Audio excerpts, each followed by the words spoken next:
নমস্কার, নাগরিক মনে সবাইকে স্বাগত।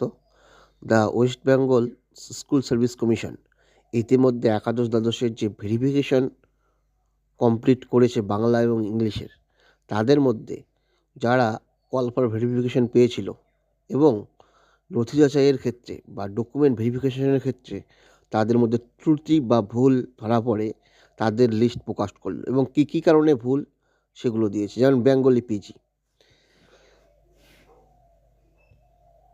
ওবিসি বি বোর্ড নম্বর 1-এ তার ভেরিফিকেশন হয়েছিল 18/11/2025-এ। Not in cut off due to change of experience mark, অর্থাৎ এক্সপিরিয়েন্স মার্ক যেটা রয়েছে সেটা তিনি চেঞ্জ করেছেন।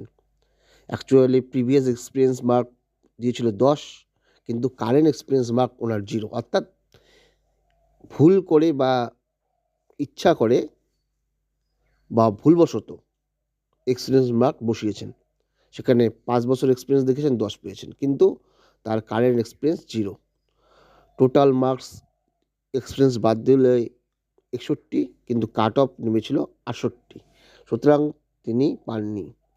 এইভাবে কিন্তু অনেকেই প্রায় বাংলা ইংলিশ মিলে প্রায় এসএসসি একটা যে লিস্ট দিয়েছে, সেই লিস্টটা যদি আমরা দেখি সেই সংখ্যাটা কিন্তু যথেষ্ট বেশি। বেঙ্গলি পিজি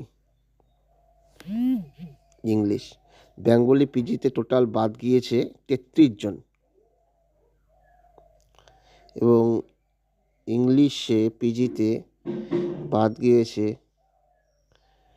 সংখ্যাটা দেখুন,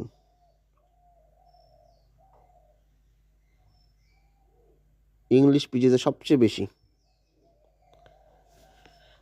ইংলিশ পিজিতে বাদ যাওয়ার সংখ্যাটা সবচেয়ে বেশি, 33 থেকে 106 পর্যন্ত বাদ গিয়েছিল ইংলিশ পিজিতে। এখন দেখা যাক এই অ্যাবসেন্টি যারা রয়েছে তাদের বাদ দিয়ে নতুন করে কল ফর ইন্টারভিউ পরবর্তী পর্যায়েরগুলোকে ডাকে কি ডাকে না। ধন্যবাদ।